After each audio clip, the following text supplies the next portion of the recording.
Our expedition began in the first week of September.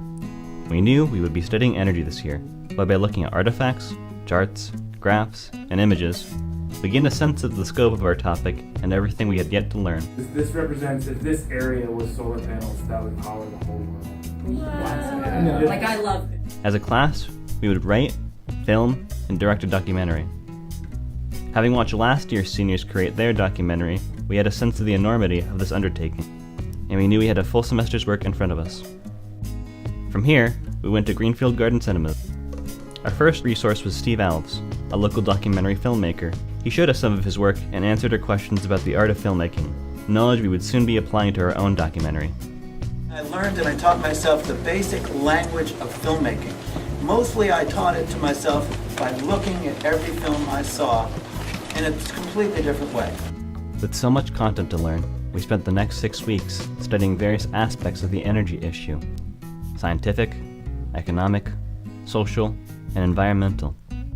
With this background, we moved on to the next stage of our project, proposal writing. The first thing we did, of course, was that we were in separate groups and we came up with possible topics for the movie. We divided into 6 teams based on our interests, and each team designed a documentary proposal around a different energy case study. That's like a good story. So then it's like people, like these got shut down, but what is the future for sequel? Yeah. In late October, our whole class gathered in a board meeting where the 6 teams presented their proposals. We decided that the topic of our documentary would be Burlington, Vermont's successful transition to 100% renewable electricity. So one of the main perks is obviously we get to go to Burlington, Vermont, which is a beautiful, vibrant town with lots of nice food and scenery. Another advantage is that the story is already complete. We won't run into any problems like with Cape Wind, where our story completely changes halfway through. In addition, we'll be able to explore and learn about a new energy source we have done no research on before, biomass. And this documentary will also be cheap, meaning we can spend or save money on other things. Also, we get to go to Burlington, and we get to go to Burlington too. In the following weeks, we worked in teams to prepare for fieldwork in Burlington. One team wrote a rough draft of the script, establishing chapter themes and content. Artists used the script to create a storyboard to serve as a visual checklist of shots for the film teams. Kenny, will you check things off? Yeah. Okay. Some legal offices, business people, I'm drawing it down. shots of biomass, solar, wind, and natural gas. Some students researched the people that we would be meeting on our fieldwork and wrote interview questions. Camera operators practiced using the technical equipment by framing shots with purposeful cinematography. On the first stage, I was a camera technician, which I loved. I loved doing hands-on stuff and feeling like I was super useful. You say action, wait a second, because I gotta turn it on and then clap it, okay? Okay. Meanwhile, our file management team developed a system for downloading, organizing, and tracking footage during filming and editing. These are the A-roll and B-roll log sheets. So if you're using footage from A-roll logged in the A-roll sheet, and put the B-roll on the B-roll sheet. Finally, we were off to Vermont. We divided into 4 filming teams, each with a different itinerary. I love being in Burlington. I loved like I was a camera person, so I did a lot of crouching and adjusting the film, and that was so fun. I felt like I was doing a real movie. In addition to conducting over a dozen interviews, our team filmed at some of the locations which generate power for Burlington.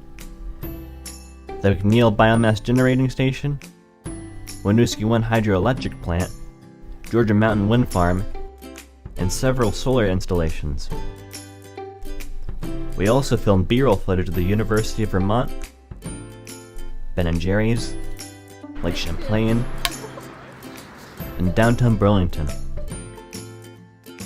On the trip to Burlington, I was in the group with Mr. Batari, and we basically listened to one of his Now That's What I Call Music CDs 90 times over the course of the trip. So we called ourselves Now That's What I Call Footage.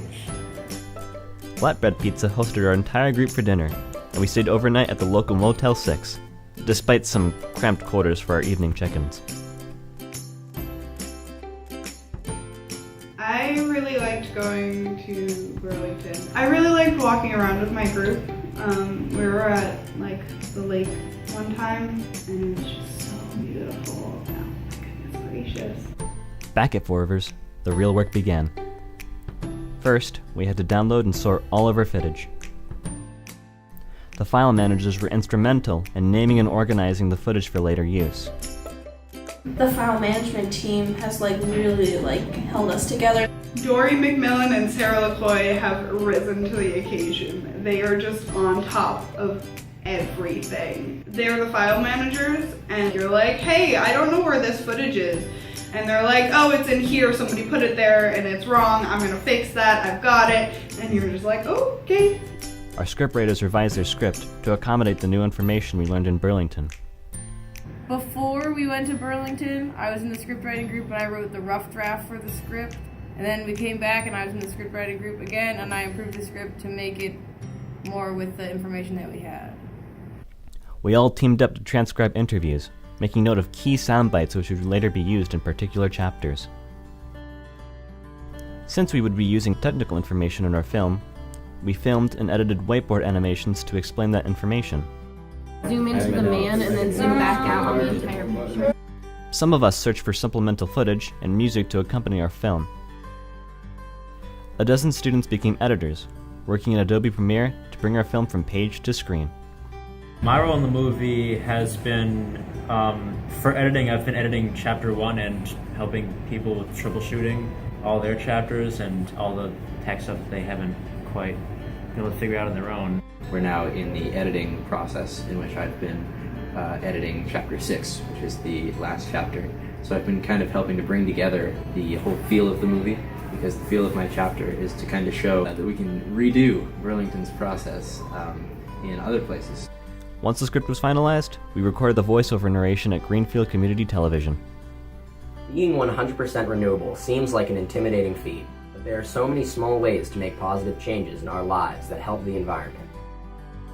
Group projects are always a challenge, especially when involving strong personalities.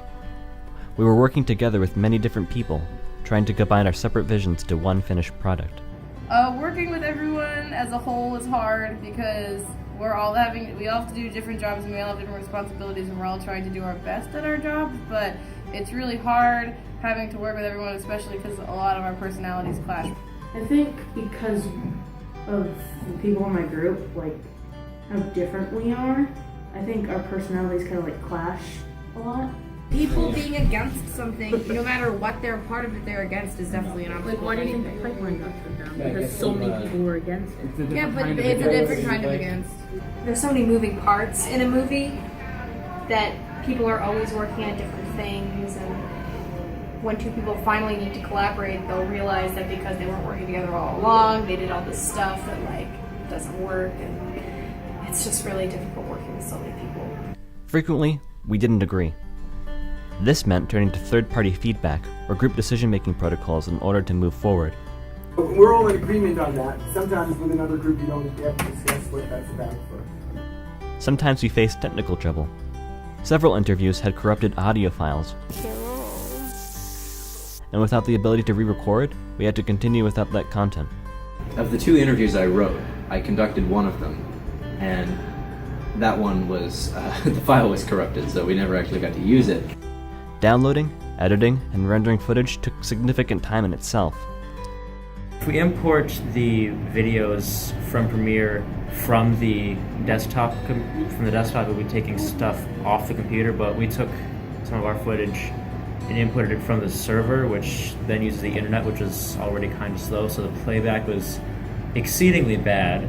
The process was messy and frustrating at times, but we persevered, and the film began to come together. So the opening shot, which you might see the title of, is a light bulb that comes on slowly.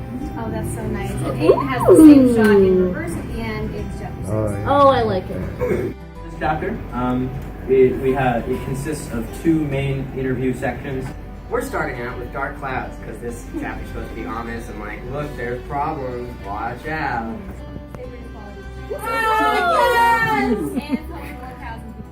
It's amazing to see some people who don't normally work are actually working really hard on this project.